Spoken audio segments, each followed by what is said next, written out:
So so the other day the Batman vs Superman trailer was leaked out, and then like the day later, Zack Snyder released it. So I think you guys all saw the trailer. What do you guys think about it?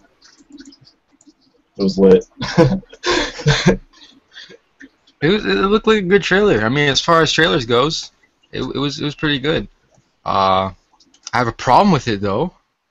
Um, What's that? Mostly because of when it came out, and what they did with it. If you remember what Marvel did with their Avengers trailer, it got leaked just like this one, and the next day they decided to release it. I guess okay, it's not that big of a deal. But they did it when the Star Wars trailer like released yesterday. Oh, yeah, So that's I right. mean, That's definitely everybody's still talking competition right about the there. Star Wars trailer. Nobody's talking about the Batman trailer yet. So it's Batman again. The movie goes under the radar. It was a pretty bad time to release a trailer. Well, And you can say Rudy? oh yeah, I was gonna say that basically I don't think it's gonna stump Trump, not that Trump Star Wars ever, because it's just Star Wars is like one of those things like that just it's built off a movie franchise. It's a movie empire almost, and like honestly, like I get that like Batman vs Superman is a movie, but it's more comic book. You know, it's all about comics, and that has its own following. But I think Star Wars is based off. You know, it's yeah they have books and stuff like that, but it's mainly like from movies, and I think that's why it's just gonna trump the Batman vs Superman trailer for sure.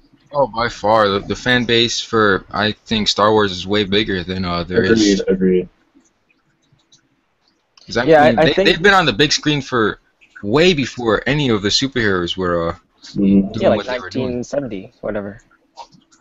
Yeah, that's facts. I mean, you had the prequels, which didn't really work, but let's face it, if they didn't have those, then we wouldn't have gotten these new movies. Mhm. Yep. It's just one of those things where you had to have it fail for you to see something new and look awesome. Yeah, and So I think And it's personally. pretty much. Oh, okay. Go ahead. Go ahead. No, go um, ahead. okay. I think personally that like in terms of I don't know how to put it, what the word I'm looking for is, but definitely like you got the new Batman versus Superman. You got the new Batman, etc. And then you got the new J.J. Abrams taking over for Star Wars. In terms of who's taking over the franchise better, I personally think it's Star Wars. Taking the head right now. That's just my opinion. J.J. Abrams. Come on, it's J.J. Abrams. It's Yeah, I mean, like, famous for his space stuff yeah, he's all yeah, sci-fi. with I Star mean, like, Trek and oh, I love the new Star Trek. I think that was a really good, like, basically reboot of the series, and I can't wait to see what he does with Star Wars. But the thing with the Batman trailer, like you said, Mike, the time it came out, it just didn't help it. It Yeah, did. It kind of it hindered did. it, no, honestly. it did not at all. But the thing is, they had to release it then because it got leaked. Otherwise, if it was leaked and they didn't release it, then what would have happened?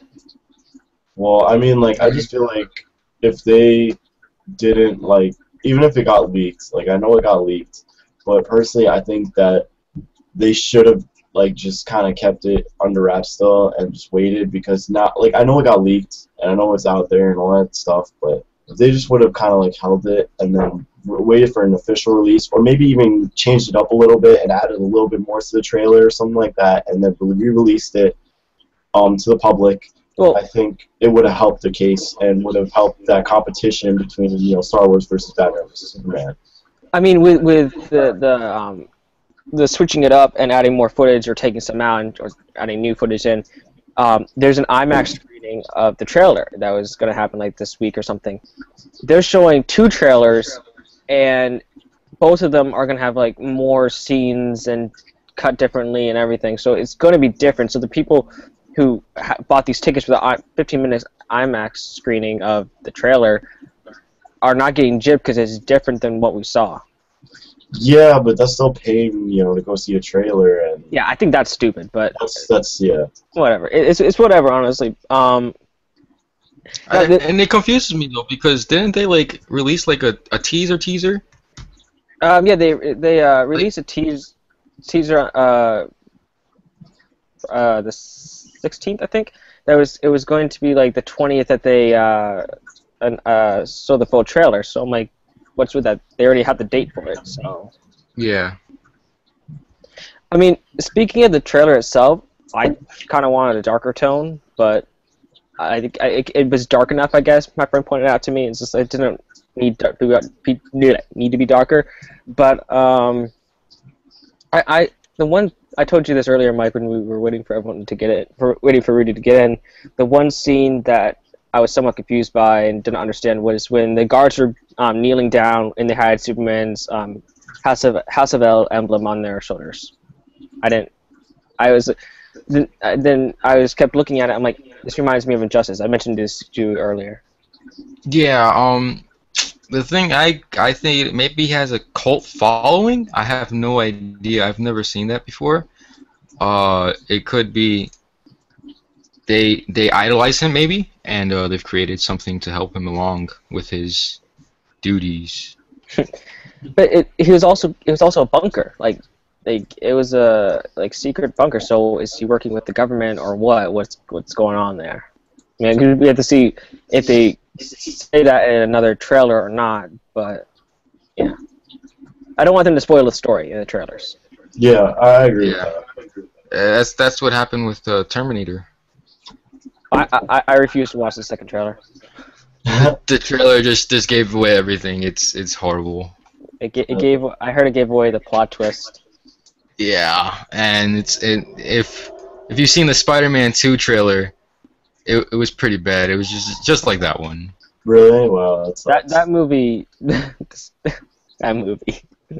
The Batman scene with Ben Affleck when he's talking, I think, to Alfred.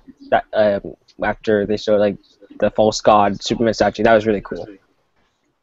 Where he tells him you'll bleed or something. No. Or that he's in the office building. It's like literally Ben Affleck, and I'm like, he looks like Batman.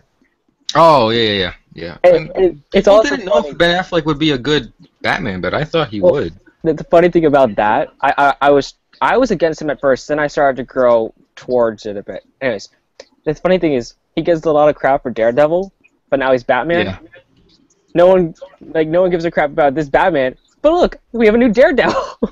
Yeah, I mean, once I saw the picture of him in the suit, I was like, "Yup, he's gonna be a good Batman." Yeah, he's the most. He really fits the character of Batman, the one they're portraying now, which is Dark Knight Returns. Yes, the Dark Knight Returns, and you see that he has like the double chin or the cleft thing right here. Yeah. And he has like the short. That's like the whole costume for the Dark Knight Returns. Yeah, and you know when he was it looks like he was standing on top of that like building or whatever. It was pointed out to me that, and I had to look closer at it, that he's holding a sniper. Now, Mike, have you read The Dark Knight Returns? Yes. You know the grappling hook sniper? Yeah. I think that's what that is. It might be. Because go ahead. No, go ahead. Yeah, it's not me. So basically, someone mentioned to me that it might have been like kryptonite bullets, but I'm like, why would Batman use bullets? But in the Arkham games, he's used rubber bullets before, so you never know. Well, if you've seen any of the animated features DC has put out, Justice League Doom, Batman comes up with contingency plans to kill basically the Justice League. Yeah. And when his plan to kill Superman was to shoot him with a kryptonite bullet, so that could be it. But as far as the movie goes, I think they're just gonna take the setting from The Dark Knight Returns and make their own plot, so to speak, like base it somewhere off the setting of Dark Knight Returns, because The Dark Knight Returns has to do with the new Robin, the girl Robin, and Which I Joker. actually liked her character. Yeah, she was a good character, and Joker when he's old and he's doing Joker things again. Yeah. And yeah. But I don't think they're gonna go that far because Joker seems to be coming out in Yeah, Suicide let's talk Squad about now. Joker for a second. Like, I'm super excited for Jared Leto to play Joker. I'm super excited for that. The pictures he's been releasing is pretty baller. Yeah, they it was like a Snapchat when they released the other day. They didn't release, but it was like leaked or something. He sent it to someone. It literally has him green hair and like pink lipstick. I'm like, Yeah, half Joker. makeup on. And like I think the skin's gonna be a bit whiter, but that was half makeup kind of thing. Hmm. So It looks I like thought he's gonna be like young. He's like a young Joker with like the cut he has on, the haircut. Yeah, I think so. It's Yeah. like early Joker haircut. yeah.